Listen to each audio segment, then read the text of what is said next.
Un vol, un scandale, un traumatisme, ou alors la juste récompense d'une saison parfaitement maîtrisée.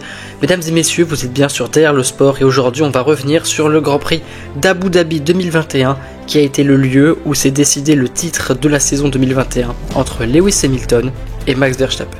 Mais avant de parler de la course en elle-même, il faut remettre un peu de contexte sur cette saison 2021 qui était vraiment très intense puisqu'on a les deux pilotes qui arrivent à égalité à la dernière course. Donc voilà, c'est celui qui finit devant l'autre, il prend tout, il n'y a pas de calcul, et ça a été aussi une saison marquée par l'agressivité de Verstappen envers Hamilton. Voilà, on n'avait pas l'habitude d'une lutte au titre aussi intense depuis peut-être Schumacher ou Ayrton Senna, et là Verstappen vient et va titiller Hamilton dans le sens de la course déjà, mais aussi dans le sens où il va faire des petites manœuvres qui lui ont parfois coûté des pénalités, notamment à Jeddah où il a été pénalisé d'abord pour avoir coupé, il a pas freiné quoi, globalement. Vous voyez la manœuvre de Mexico il y a quelques semaines, c'est la même chose.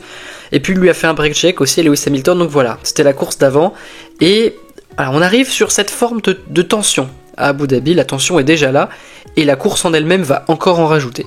Mais avant de parler de la course, on va parler du circuit. Abu Dhabi, c'est pas un circuit qui est connu pour offrir beaucoup de spectacles, mais en 2021, des modifications ont été apportées au circuit dans le deuxième secteur où on n'a plus cette horrible chicane. Voilà, il y avait une chicane, maintenant on a une grande courbe qui permet plus de vitesse et de dépassement, et puis même chose, le dernier secteur a été un peu retravaillé aussi pour que ça soit moins à angle droit, que ça aille un peu plus vite. C'est vrai que depuis le circuit est un peu plus plaisant, les dépassements sont peut-être un peu plus faciles, mais bon, ça reste pas non plus un circuit je le porte pas vraiment dans mon cœur.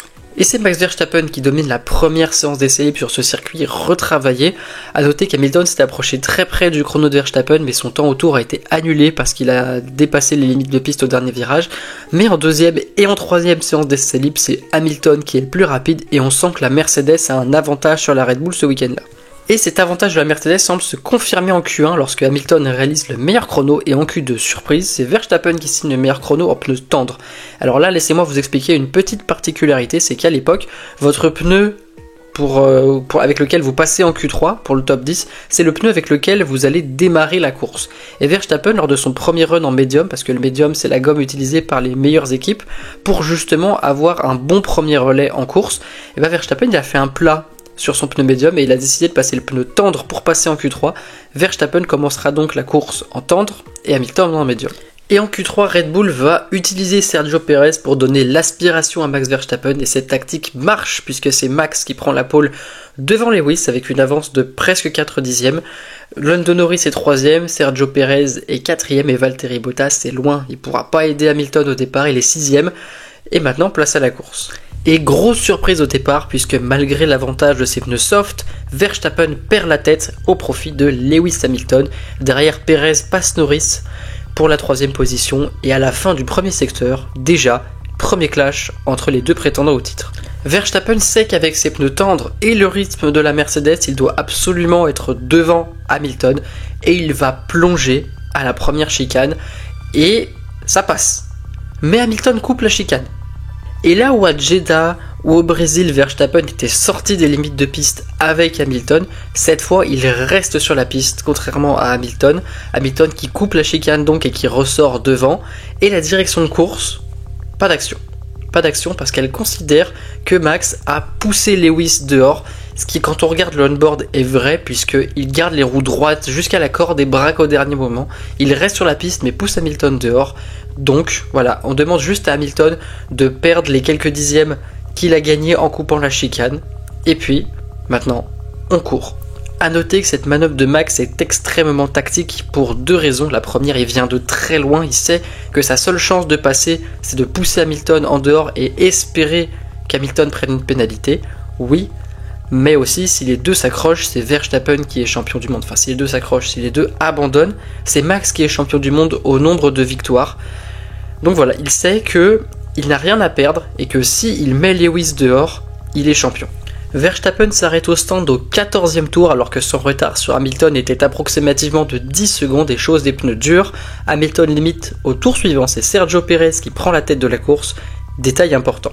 Oui, détail important car au 20e tour, Hamilton est revenu sur Pérez et le double dans la ligne droite, la première ligne droite, mais Pérez plonge à l'intérieur, va trop loin, Hamilton recroise, Pérez prend le DRS et le double dans la ligne droite suivante, et à partir de là, pendant le 3e secteur, il va rouler comme un chien. Il va être au milieu de piste, tranquille, allure grand-mère, sauf que dans le 3e secteur, c'est pas possible de doubler, il n'y a vraiment pas la place. Et Pérez, il va continuer à rouler comme une grand-mère, comme ça, pour encore tout le 1er secteur du 21e tour, avant qu'Hamilton ne passe définitivement dans la première ligne droite du circuit. Et à ce moment-là, l'écart entre Hamilton et Verstappen n'est plus que d'1 seconde 2. Pérez s'écarte pour laisser passer son coéquipier, et à partir de là, game on. Dans cette manœuvre, Pérez aura fait perdre entre 7 et 8 secondes à Lewis Hamilton, mais malheureusement, même si Verstappen est revenu à 1 seconde, 1 seconde 5, et Hamilton va recreuser à nouveau un écart avant un nouvel incident de course. Au 36e tour, la VSC est déclenchée pour enlever la voiture de Antonio Giovinazzi qui a abandonné et qui est pas dans un endroit hyper safe. Donc voilà, l'écart entre nos deux protagonistes est à ce moment-là d'environ 6 secondes et Verstappen décide de s'arrêter pour mettre des pneus durs. Évidemment, un arrêt sous VSC est moins coûteux qu'un arrêt lorsque la course est sous drapeau vert, mais Verstappen ressort à environ 20 secondes d'Hamilton avec des pneus qui ont 23 tours de moins. Il reste une vingtaine de tours, ça, il faut reprendre 1 seconde par tour, ça paraît quand même beaucoup, mais Verstappen se met à la tâche. On arrive au 53e tour et alors qu'il ne reste que 5 tours dans cette course, Nicolas Latifi et Mick Schumacher décident de se battre et Latifi finit dans le mur.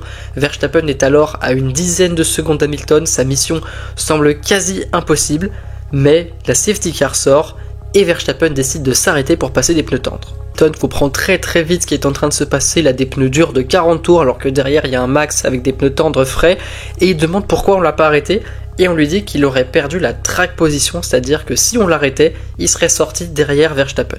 Et quand on voit le temps que les commissaires mettent à dégager les débris, qu'il y a 5 retardataires entre Hamilton et Verstappen et qu'il y en a encore d'autres derrière qui doivent passer, faire un tour et venir recoller, Mercedes se dit qu'elle a fait le bon call parce que la direction de course n'aura pas le temps de faire dépasser tous ces retardataires.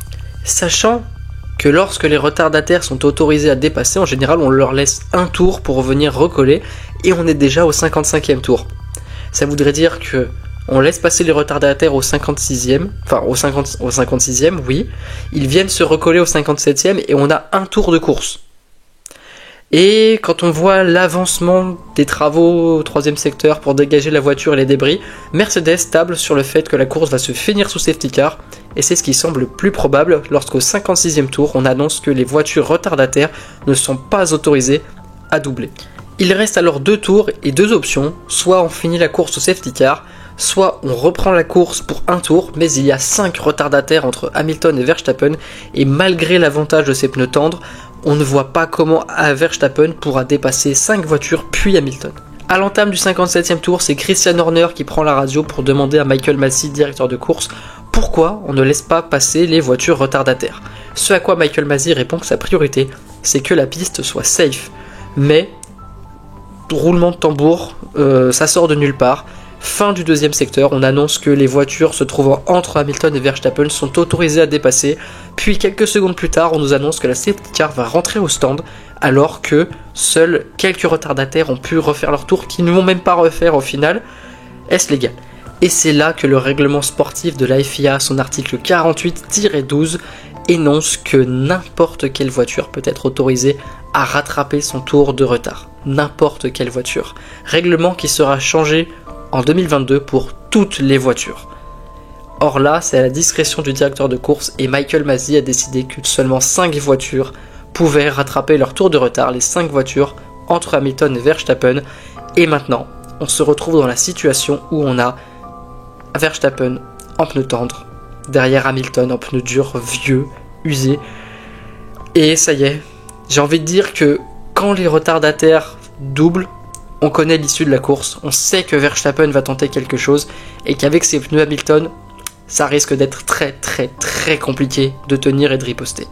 Mais, toujours cet article 48-12 énonce que lorsque les voitures retardataires auront dépassé le leader, la course reprendra au tour suivant. Et c'est là ce que je vous avais dit tout à l'heure, c'est qu'on est au 57e tour. Si les voitures retardataires dépassent maintenant et qu'on reprend la course au tour suivant, ça veut dire qu'on finit la course sous safety car et que Lewis Hamilton est sacré champion du monde. Or là, Michael Masi ne respecte pas le règlement puisqu'il autorise les voitures à passer et relance la course tout de suite derrière. Il y a erreur de la FIA et cette erreur va coûter le titre à Lewis Hamilton.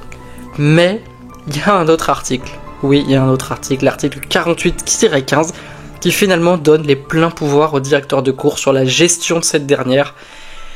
Qu'est-ce que vous voulez que je vous dise? Il y a un règlement, il y a des choses écrites, et à la fin on nous dit finalement le directeur de course fait ce qu'il veut.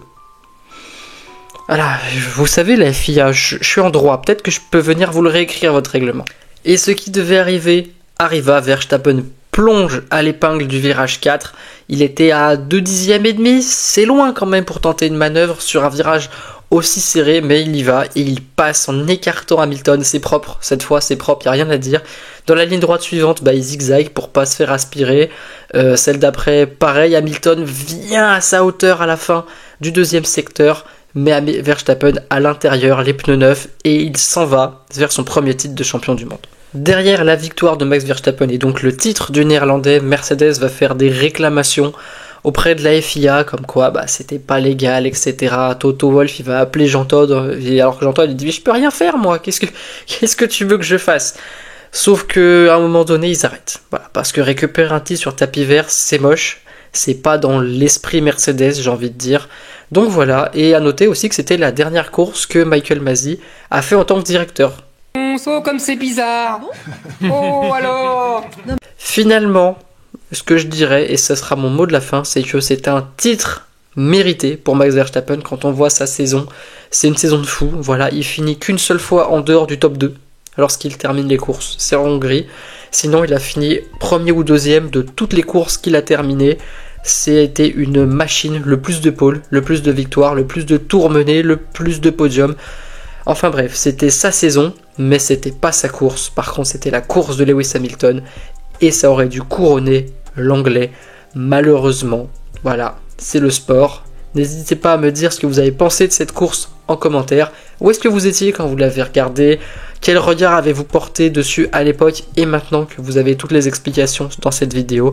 N'hésitez pas aussi à liker la vidéo, à la partager, à vous abonner à la chaîne, à vous abonner à mon TikTok et à mon Insta qui seront dans la description. Et quant à nous, on se dit à très vite pour une nouvelle vidéo. Ciao ciao.